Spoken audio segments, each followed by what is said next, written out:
Hi, welcome. I just wanted to give you some thoughts if you are finalizing your curriculum orders. Maybe you don't even know where to begin. Let's talk about some of that today. Hi, if you're new here, my name is Rachel. I'm a homeschool mom of 4 boys, ages 9 to 19. And we've been homeschooling 14 years, going on 14 years. Today I just want to talk about a few things that have helped me over the years.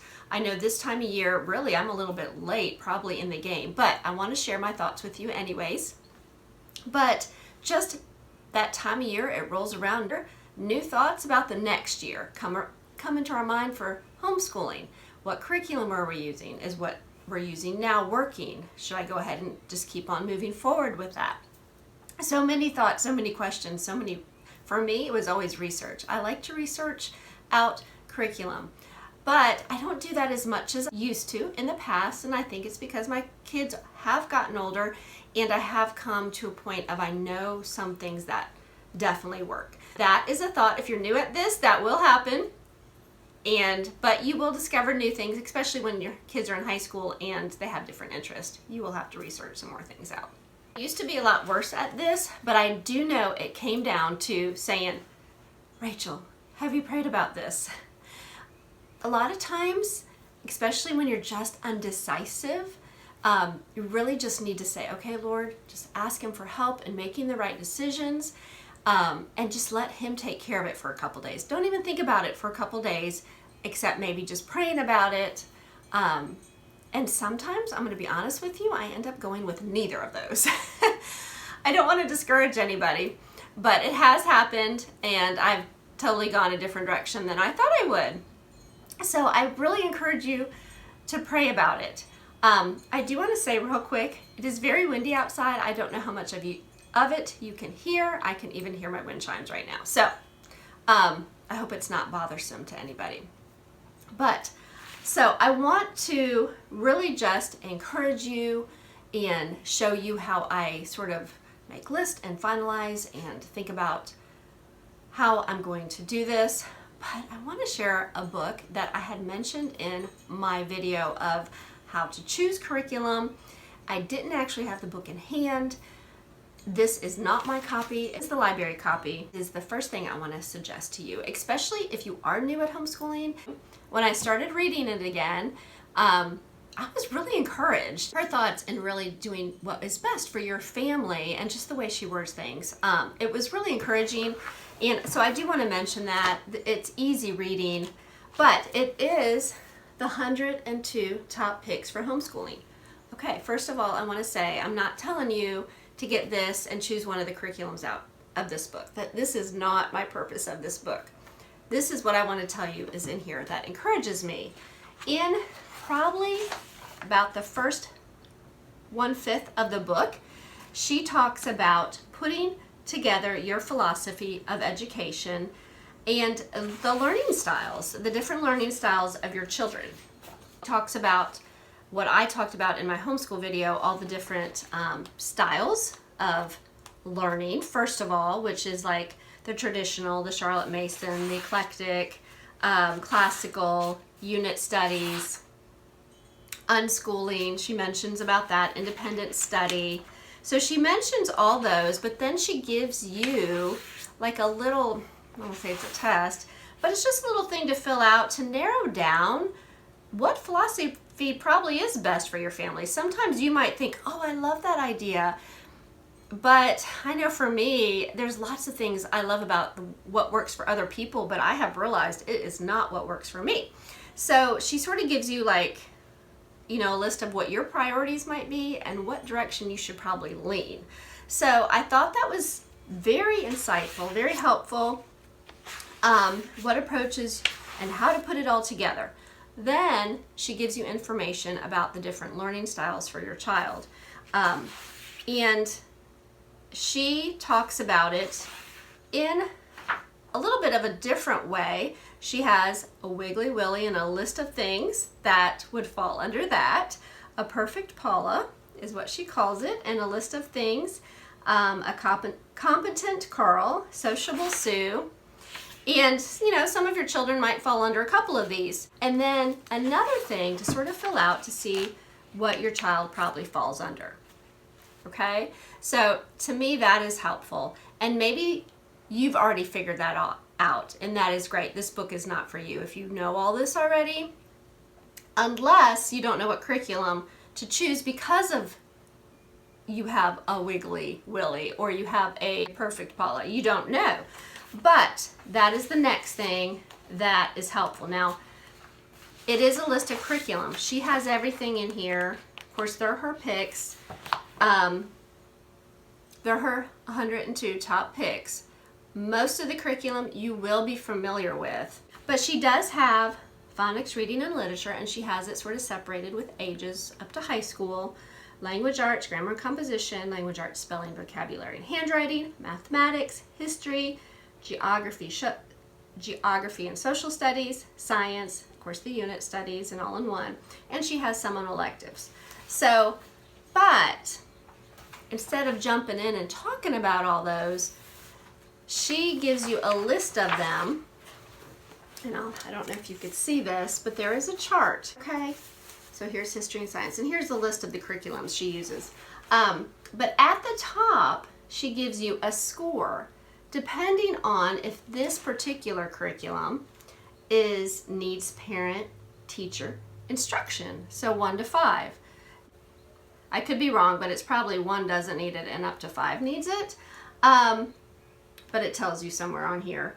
And then has social activities interaction, appeals to logic or analytical learners.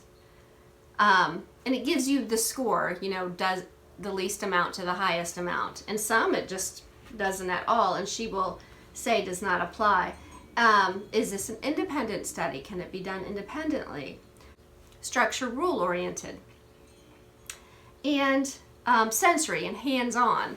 So she gives you lots of things, and there's even more just to separate it out, what philosophy it might fall under, what grade level, all that kind of information. And she gives you a level, so if you're looking for something that's not teacher intensive, I mean, you would decide, okay, which one would probably fall under that, and you would be able to look. Well, let's go back here in the back and read about that one, because that one is, I don't need to help that much with that one. And then you could read about it. It doesn't mean that that's the curriculum you want, but you could look at it a little bit. So I think that has been helpful to me. It doesn't mean that I will choose that curriculum. It does not mean that you will. I want you to keep one thing in mind. Just because so-and-so is using it and it's working great, it doesn't always mean that it's going to fit your family and your child. That's why I like being able to think, okay, what kind of learner is my child? What kind of philosophy am I really looking for? You know, and it really depends on the time that you have. Lots of parents homeschool and they work, and so you really need to keep all that in mind and what you can handle. And I want to turn the camera around and show you something to think about when you're doing all this, because like I said, it can look so wonderful, and it can.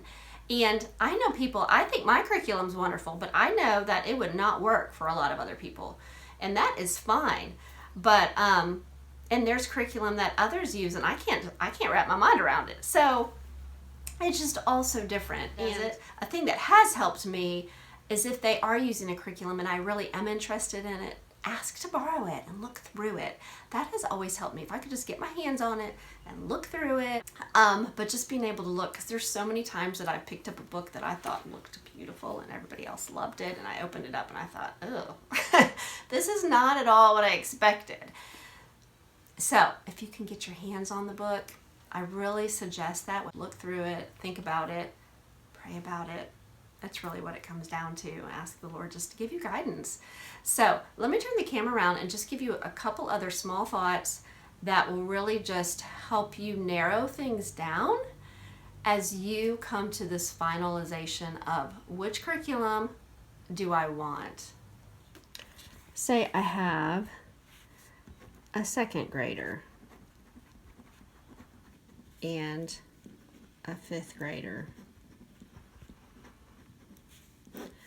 You know, I really need to write my priorities down and not get distracted with all of the extras. So I know I want to teach them math and maybe some type of form of language arts. For second grade, it's definitely going to be different than with a fifth grader.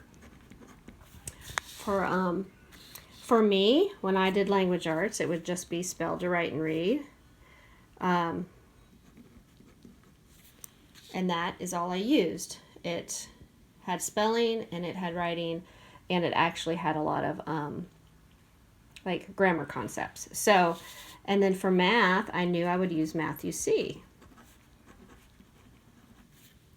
And then what about history and science? Okay. You can do these totally separate, and if you do, you want to make sure you write that down. You're just writing down thoughts. Maybe you have a couple more kids. Maybe you have a 7th grader and a 10th grader. You would keep on doing the same thing, but make sure you start with the priorities so you can get those out of the way. You've researched those out. You know what you want those to be. So we definitely want history and science here. Now for me, I might have several options written on this list. You know, I might have, okay, do I want to do Heart of Dakota this year? Do I want to do Beautiful Feet? Actually, when my 5th grader, my oldest was in 5th grade, halfway through the year, I ended up doing BJU videos. Maybe that's an option for you, because I was expecting and my iron was low. I didn't realize it. So I just needed some help. And my other ones were younger, so I just focused on math and language arts, and we probably read books. So I didn't have to stress too much with what they were doing. Just focus on your priorities. And if you can't add in that year, even though it looks beautiful, it's okay. You can still have a fun school year, even if you're just doing the basics. If you can pick out the basics and that can be on your cost list and you have extra, then look at the pretties. What would you like to do? Decide on that. But so I usually print off a free printable like this. This one is from Farm Fresh Adventures Blogspot. So, and I just printed this off. I've had different worksheets, whatever I can print off that year. I don't even usually save them. It just helps me narrow things down and the cost. So, and then I would check it off. Sometimes I already have it and I can check it off. So I would just make the list, and I'm not going to do all that now for time's sake. But that narrowing it down, make sure you get the basics first. See what you have left in your cost, and then what would you like to add in? An art curriculum. Maybe you want to add in some music. Maybe you'd like to add in a couple unit studies. It all depends on the age of your children and what is going to work for your family that school year. So I want to encourage you. Okay, I hope that was helpful to somebody in some way. If you're starting out getting ready to homeschool, if you're just, I know I've been there, you're just so distracted from every which direction that it helps if somebody just reminds you, let's bring it together, let's narrow it down, let's get those subjects down. And even if you don't purchase those extras yet and you have that extra money in your pocket for something you might see later during the school year when you thought, okay, I've got, everything is settled, we are on top of this, we could add something else in, and you have that extra. I want to encourage you in that direction too. If you like this type of content, please give it a thumbs up and subscribe. I am hoping to narrow mine down. I'm almost there. I don't do the videos yet because I don't have everything in yet, but I think there's a couple things I'm still trying to decide on. So hopefully within the next couple weeks, I will be able to tell you what I'll be using for my 5th grader next year and my soon-to-be 10th grader. So I appreciate you all watching. I hope you all have a wonderful week. Okay, here I am doing my research. I know some of what I want to use, but trying to decide if I want to add some extra books. I go over to Amazon and able to view some of them so I can get a better idea of what the book is about. I just wanted to share with you that we all take the time, and we do have to do the research to narrow some things down.